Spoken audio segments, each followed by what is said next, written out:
하나님 말씀은 민수기 11장 1절에서 15절입니다.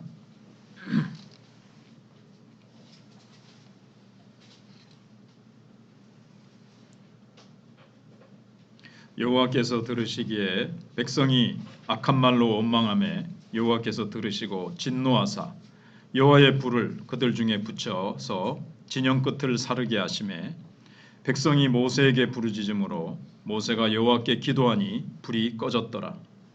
그곳 이름을 다베라라 불렀으니 이는 여호와의 불이 그들 중에 붙은 까닭이었더라.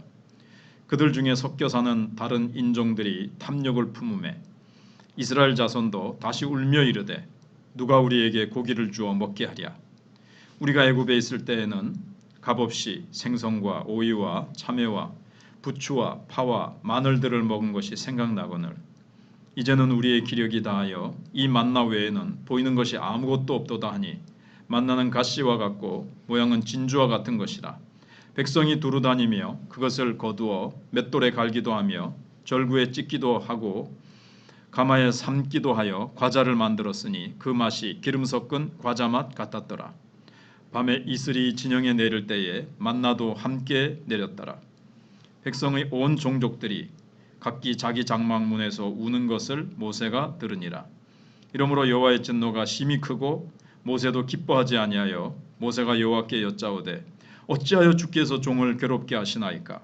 어찌하여 내게 주의 목전에서 은혜를 입게 아니하시고 이 모든 백성을 내게 맡기사 내가 그 짐을 지게 하시나이까? 이 모든 백성을 내가 배웠나이까? 내가 그들을 낳았나이까? 어찌 주께서 내게 양육하는 아버지가 젖먹는 아이를 품듯 그들을 품에 품고 주께서 그들의 열조에게 맹세하신 땅으로 가라 하시나이까? 이 모든 백성에게 줄 고기를 내가 어디서 얻으리이까?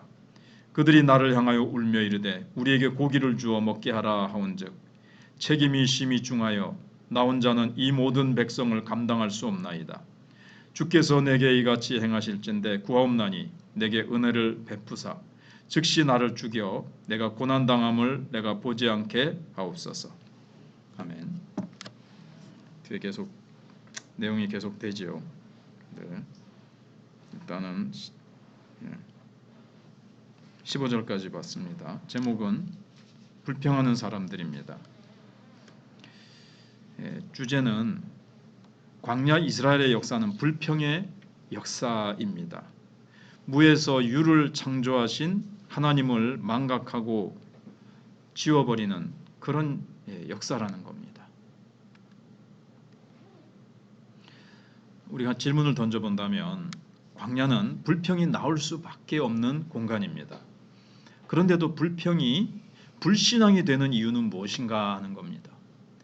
늘 말씀드리지만 씨 한 톨도 없거니와 씨 한 톨이라도 심을 수도 없는 자랄 수도 없는 땅이에요.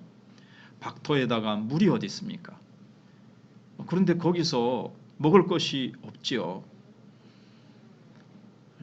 표지판도 없고 거기 가보면 이제 돌산들이 있어요. 돌로 막 삐죽삐죽하고 험한 시꺼먼 돌들이 가다 보면 또 나타나고 또 나타나고 얼마나 참 그런 어려운 상황 속에서 걸어가는데 불평이 나올 수밖에 없는데 그럼에도 이 불평이 왜 불신앙이냐 이걸 이제 생각해 보자는 겁니다. 그래서 광야는 죽음의 땅입니다. 이것도 몇 번이나 말씀드린 거지만 일본 사람이 한번 이 이스라엘 팔레스타인 지역에 가가지고 광야로 들어갔다는 거예요. 한번 실험적으로. 근데 들어간 지 사흘 만에 차가 고장나는 바람에 깊이 들어갔으니까 뭐 거기 뭐 카센터가 있습니까? 정비소가 있습니까? 그냥 거기서 차를 못 고치는 바람에 그 사람이 죽고 마는 사건이 한번 있었다 그래요. 물론 제가 직접 보지 못했지만 책에서 제가 이제 봤지요. 그런 곳입니다. 죽음의 땅입니다. 거기서 못 살겠다고 불평하는 것은 인간적으로 보면 자연스럽죠. 그런데 신앙은 자연스러움이나 상식에 머물지 않습니다. 믿을 수 없는 조건에서 믿음이 요구돼요. 믿음을 로마서 4장에서 정의하기를 뭐라 그랬죠? 아브라함의 믿음을 얘기하면서 아브라함이 바랄 수 없는 중에 바랐으니 그렇게 얘기합니다. 없는 것을 있는 것 같이 부르시며 죽은 자를 산자처럼 부르시는 하나님을 믿음으로 그가 믿음이 없어지지 않고 흔들리지 않고 끝까지 약속을 붙들었다는 거죠. 근데 사실 창세기에 보시면 중간에 전혀 흔들리지 않은 건 아니에요. 그런데도 성경은 어떻게 보느냐 하면 거기서 이제 하나님은 우리를 어떻게 보시느냐를 우리가 알 수 있어요. 중간에 좀 흔들리고 불신앙하고 의심했던 부분들은 십자가의 보혈로 하나님이 다 씻으셨다는 것을 알 수 있죠. 결국에는 중간에 그랬다 할지라도 처음에 믿음으로 시작해서 중간에 사람이기 때문에 좀 흔들리더라도 결국에는 믿음이 점점 성숙하고 성장해서 마지막에 다 믿고 믿음의 결실을 맺으면 하나님께서는 참 아브라함이 바랄 수 없는 중에 바라고 믿었다. 딱 중간에 뭐 그런 것들은 하나님께서 싹 십자가 보혈로 지우시는 것 같아요. 아무튼 믿을 수 없는 조건에서 믿어야 이게 진짜 믿음이지. 다 갖춰졌어요. 아무것도 아쉬운 게 없어요. 거기서 믿는 거야 누가 못 믿겠어도 믿을 게 뭐가 있어요 그게. 바랄 수 없고 보이지 않는 상태에서 상황이 지금 뭐가 없어요. 먹을 것도 없고 뭐도 없고 없어요. 근데 하나님이 계속 없지만 공급해 주실 것을 믿는 거죠. 하나님도 안 보이고 하나님이 공급해 주신다는 약속은 말씀이지 이게 뭐 증서로 있는 것도 아니고 또 뭐 증서가 있으면 사람들이 믿나요? 아무튼 그렇습니다. 그래서 이스라엘에게 광야에서의 불평이 당연하고 자연스러운 일이 아니라 뭐 세상 사람들이 안 믿는 사람의 입장에서 보면 아이고 뭐 불평하는 거 당연하네요. 그렇지만 성경은 그것이 불신앙이라고 말씀하고 있습니다. 결국 신앙이 없기 때문에 불평이 나오는 거예요. 왜냐하면 그들 가운데 하나님이 계시잖아요. 하나님이 그들을 구원하셨고 우리가 앞에서 나왔지만 하나님이 진영 중간에 임재해 계시고 불기둥과 구름기둥으로 계속 인도해 가셨거든요. 그럼 오늘 말씀해 보면 계속 만나를 매일 내려주시는데 그 은혜를 망각했기 때문에 이제 불평이 나오는 거예요. 그래서 11절에 보시면 이제 모세가 이제 이렇게 얘기를 하는데 11절은 좀 이따 보게요. 하나님께서 주신 이 일용할 양식인 만나로는 광야에서 살 기력을 낼 수 없다. 뭐 하나님이 그거 모르시고 정말 만나만 먹어가지고는 힘이 안 날까요? 고기가 없다 이렇게 이제 불평하는 거예요. 기적 같은 만나의 공급 매일 하늘로부터 안식일만 빼놓고는 매일 하늘로부터 그것도 안식일 전날에는 2배로 주시잖아요. 결국 안식일까지 양식을 매일 하나님이 신실하게 하루도 빼놓지 않고 공급을 해주세요. 근데 사람이요 기적이 계속 되다 보면 이게 이제 일상이 되잖아요. 그러니까 일상에서는 사람들이 또 은혜를 망각해요. 잊어버려요. 여러분 우리가 지금 숨 쉬는 거 잘 못 느끼고 살죠. 근데 이제 이게 자기 힘으로 호흡하는 것이 어려워지면 야 이게 평소에 그냥 이렇게 숨 쉬는 게 사실은 기적이라는 것. 산소가 들어가고 이산화탄소를 뱉어내고 이 안에서 폐가 그 활동을 어떻게 하고 피가 어떻게 돌고 거기서 어떻게 이 신체적이고 이게 의학적으로 어떻게 되는가를 딱 알면 그래서 저도 얼마 전에 한 아기를 봤는데 이 목에다가 직접 삽관을 꽂고는 호흡을 하는 거예요. 근데 그걸 한순간도 뗄 수가 없어요. 계속 그 인공호흡기를 달고 있어야 이 아기가 계속 호흡을 할 수 있는 겁니다. 근데 우린 그거 없이 얼마나 편안하게 이렇게 다닙니까? 이것도 기적이고 심장이 뛰는 것도 걷는 것도 팔을 흔드는 것도 손가락이 다 움직이는 것도 다 이게 하나님의 은혜인데 이제 이 풍부하게 주어진 은혜는 잊어버리고 잘 안 되는 거 한 개 딱 보고는 왜 이거는 하나님이 이렇게 하시느냐 왜 이거는 주시지 않느냐. 그래서 이제 이스라엘 백성들은 다른 어느 민족이 경험하지 못한 하늘로부터 매일 내려지는 이 만나에 대해서 불평하는 거예요. 만나만으로는 못 살겠다. 충분하지 않다는 거예요. 그러면서 애굽에서 먹던 음식에 못 미친다는 거죠. 그럼 뭐라고 미화시킵니까? 값없이 5절에 우리가 애굽일 때는 값없이 생선과 오이와 참외와 부추와 파와 마늘을 먹은 것이 생각나거늘. 근데 추측을 해보세요. 노예들한테 이걸 매일 공급해 줬겠습니까? 애굽의 바로왕이. 어쩌다가 명절 때 1년에 한두 번 줬을 것 같아요. 뭐 서너 번 줬다고 칩시다. 값없입니까? 돈은 안 냈지만 뭘 했지요? 짝대기나 채찍으로 맞아가면서 혹독한 노동의 대가를 지불했잖아요. 그 람셋이라든가 이런 데서 그 계속해서 뭐 성을 짓고 성벽을 짓고 이러느라고 그냥 흙 이기기, 돌 뭡니까 그 벽돌 같은 거 만들어내느라고 어마어마한 노동력을 대가로 치렀지 돈만 안 냈을 뿐이지. 돈보다도 훨씬 값비싼 대가를 치르고 그것과는 비교도 안 되는 정말 눈꽃만큼한 생선과 오이와 참외와 부추, 파, 마늘 어쩌다 한번 먹은 거 가지고 하나님이 매일 주시는 은혜하고 비교하면서 하나님은 바로의 왕보다도 더 무자비하고 무서운 왕처럼 그렇게 지금 하나님을 왜곡하고 있는 거예요. 여러분 신앙이 없어지고 불신앙이 돼버리면요, 눈이 불신앙으로 덮여버리면요, 좋은 것도 그냥 막 그렇게 안 좋게 보이고 그 막 다 이제 삐뚤게 보여지는 거죠. 그래서 은혜를 망각하면 기억에 왜곡이 생기는 겁니다. 기억이 지금 삐뚤어졌어요. 채찍에 맞고 그렇게 아들을 태어나면 날강에 버려야만 되는 그런 무시무시한 비참한 상황에서 하나님이 그 크신 은혜로 건져주신 것은 생각 안 하고 여기까지 인도하신 것은 생각 안 하고 과거에 그 기억을 왜곡해서 잘못 생각하고 있는 거죠. 그러니까 이 사람들은 어떻습니까? 이스라엘 백성들은.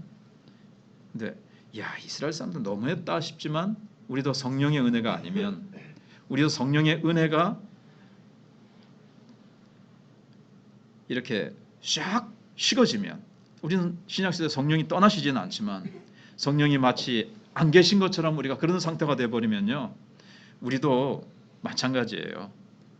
저도 마찬가지고요.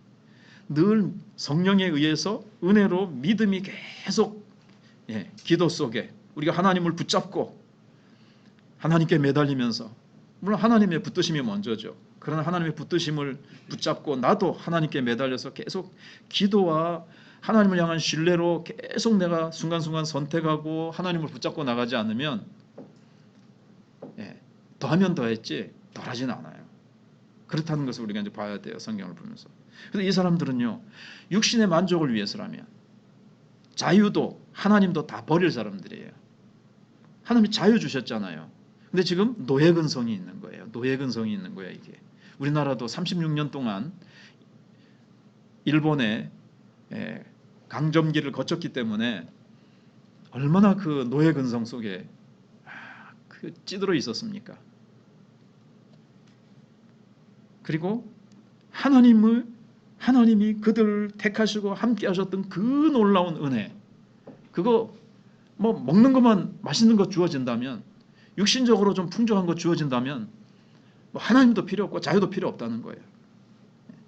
그럼 다시 종살이 하더라도 그럼 애굽으로 나중에 막 돌아가자는 말도 하고, 애굽이 좋았다 이 말 아닙니까? 지금 자유도 빼앗기고 하나님 없어도 그러면 파, 오이, 고추, 뭐 마늘, 생강, 뭐 돼지고기, 소고기 온갖 그런 거 먹으면 만족할 사람이라는 얘기입니까? 참 그런 거죠. 그래서 세상 문화 속에 살면서 우리가 자족하는 법을 잊어버리면 우리가 얼마나 많은 것들이 지금 소유하고 있는데 그걸 당연하게 여기고 감사할 줄 몰라요. 얼마나 많은 것들이 주어졌는데.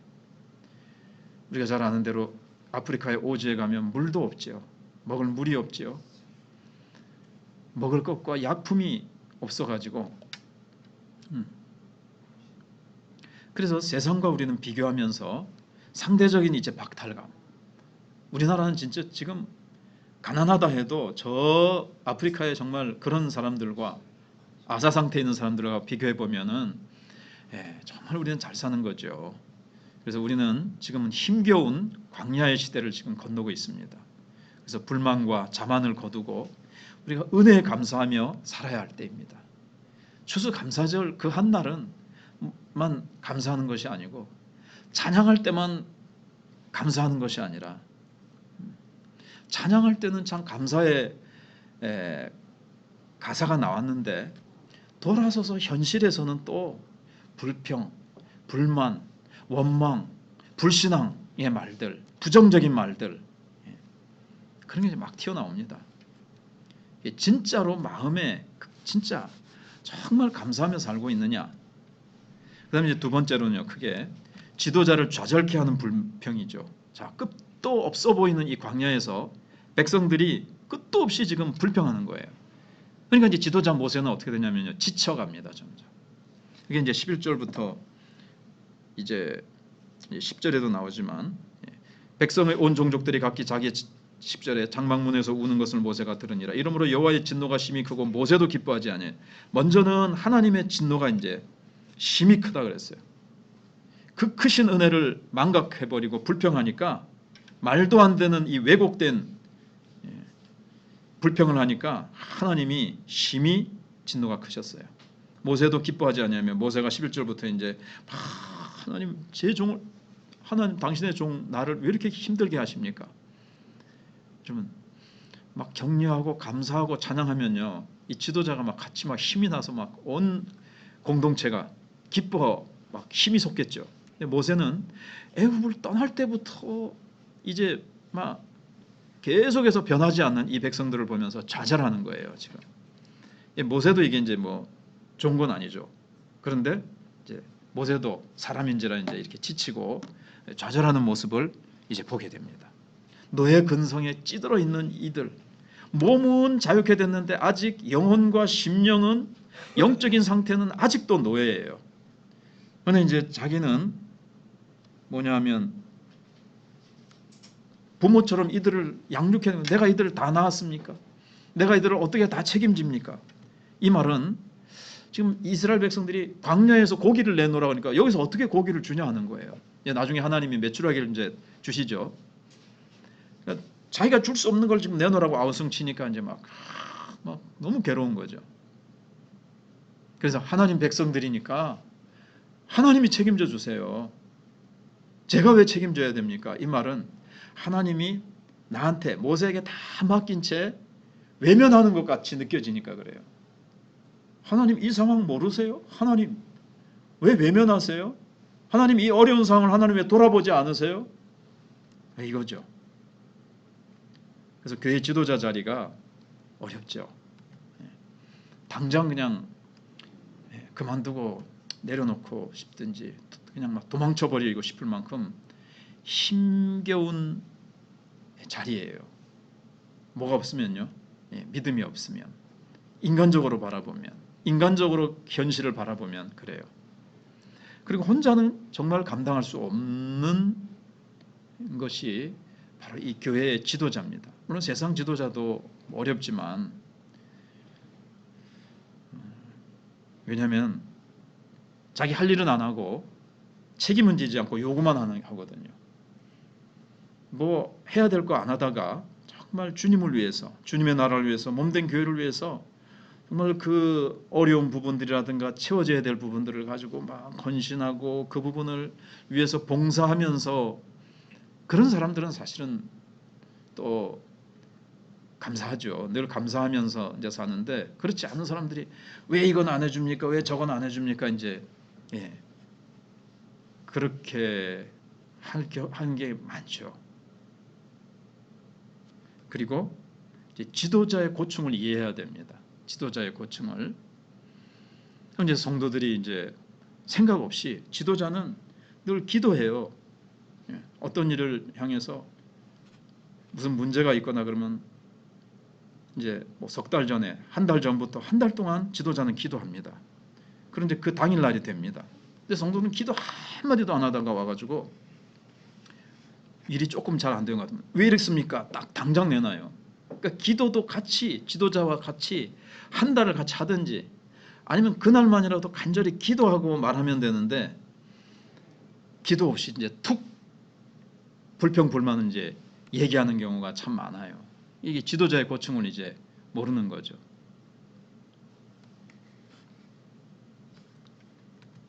그다음에 이제 세 번째로는 하나님을 진노하게 하는 불평. 그러니까 불평이 지도자를 힘들게 한다. 힘을 뺀다.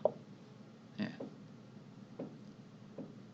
그래서 지도자들을 향해서 마귀가 여기 보면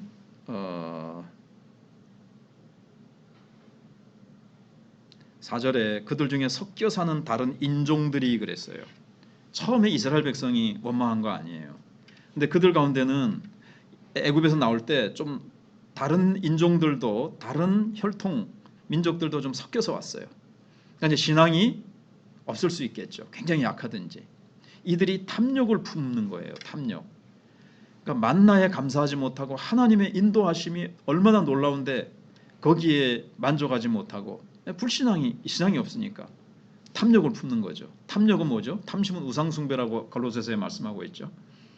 그러니까 탐욕을 품으면 이스라엘 자손도 다시 울며 이랬거든요. 그러니까 불평은요, 감사도 전파력이 있고 전염력이 있고요, 원망도 전염력이 있어요. 이게 급속하게 퍼져나가요. 누룩처럼.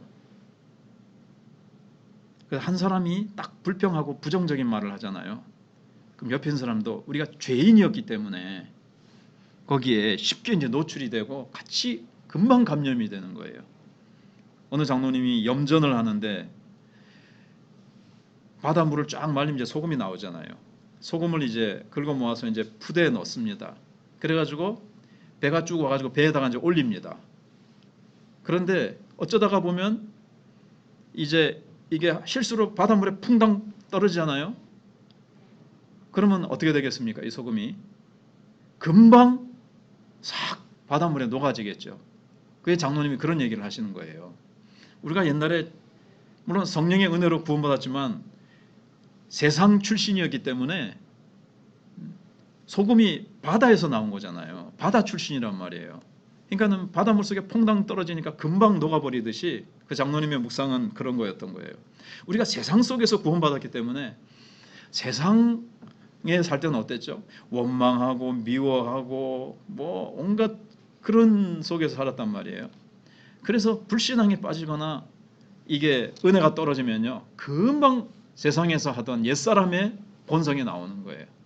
원망, 불평, 미움, 혈기, 당짓는 거, 갈라디아서 5장에 나오는 육신의 열매가 이제 쭉 나오는 거죠. 여기에 이제 금방 전염이 된 거예요. 그래서 우리가 좀 굳건하게 좀 중심을 잡고 누가 한 명 금방 이런 부정적인 말이나 좀 불평하는 말 하면요, 팔랑귀가 돼가지고 금방 거기에서 맞다 그렇네 이렇게 하지 말고 믿음의 중심을 딱 잡고 상황 그렇지만 우리 기도합시다. 하나님 바라봅시다. 하나님이 이렇게 인도하셨잖아요.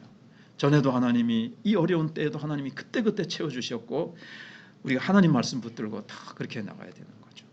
이제 하나님의 참 거기에 대해서 진노하셔서 여기 오늘은 나오지 않지만 이제 하나님이 이제 진영 끝에 이제 불이 붙지요. 잠깐 봅시다. 오늘이 아니고 오늘 말씀에 참 죄송합니다. 1절에 나오잖아요. 진노하사 여호와의 불을 그들 중에 붙여 진영 끝을 사르게 하시는 거예요. 사실 한 번에 그냥 확 끄슬려 버릴 수도 있으신데 하나님의 은혜와 자비가 풍성하셔서 그것도 끝에만 일단 맛을 좀 보여주시는 거예요. 한꺼번에 그냥 확 해도 되는데 2절에 백성이 모세에게 부르짖음으로 모세가 여호와께 기도하니 불이 꺼졌더라. 그 진노하실 수도 있지만 모세의 기도를 들으시고 자비를 베푸신 거예요. 자, 이제 결론입니다. 불평은 망각에서 옵니다. 하나님에 대한 몰이해에서 오는 거예요. 정말 하나님을 깊이 알고 하나님을 깊이 모시고 하나님과 깊이 동행하면요, 하나님이 어떠한 분이신가를, 신앙이 아직 어린 거죠, 이스라엘 백성들이. 정말 하나님과 깊이 동행하면서 하나님이 어떤 분이신가를 정말 인격적으로 경험으로 내 전인격적으로 정말 하나님을 경험하고 깊이 하나님이 어떤 분인가를 지식으로가 아니라 말로가 아니라 정말 내 인생 전부를 통해서 내가 경험하면요, 그렇게 이스라엘 백성들처럼 그 하나님의 크신 은혜를 망각하지 않는다는 거예요.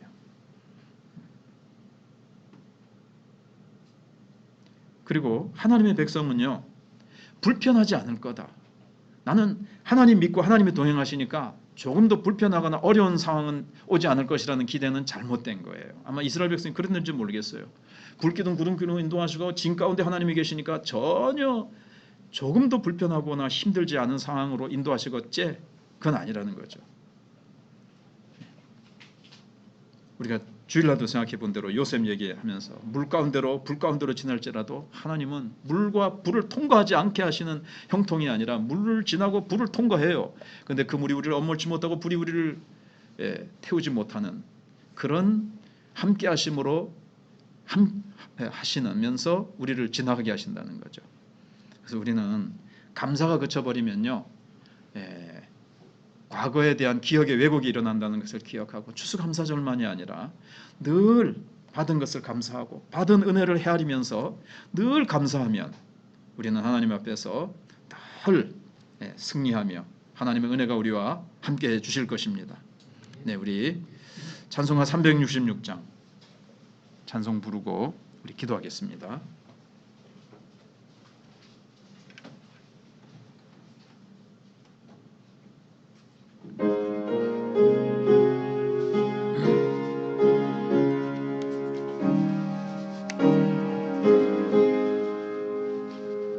어두운 내 눈 밝히사 진리를 보게 하소서. 진리의 열쇠 내게 주사 참빛을 찾게 하소서. 깊으신 뜻을 알고자 엎드려 기다리오니 내 눈을 뜨게 하소서. 성령이여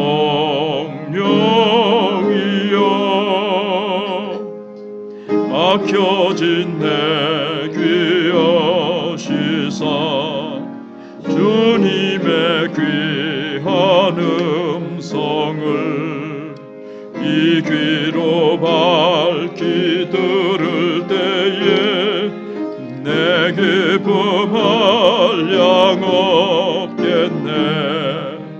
깊으신 뜻을 알고자 엎드려 기다리오니 내 귀를 열어주소서. 성령이여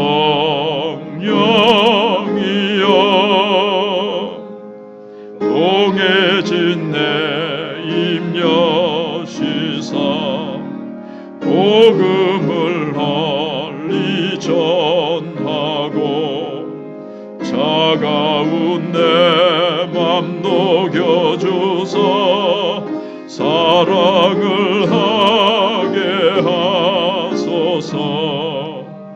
깊으신 뜻을 알고자 엎드려 기다리오니 내 입을 열어주소서. 성령이여.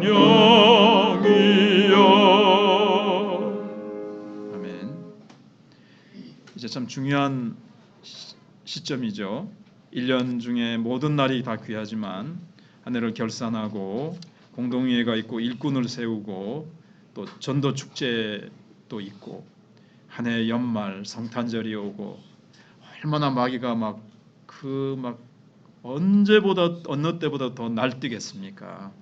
우리가 간절히 우리가 개인적으로도 가족적으로도 가정에서도 많이 기도해야 될 때인데 주여 한번 부르고 우리 제가 방금 말씀드린 여러 가지 중요한 이 연말의 행사와 그런 하나님의 일들을 위해서 부르짖다가 돌아가시도록 하겠습니다. 주여 아버지 감사합니다.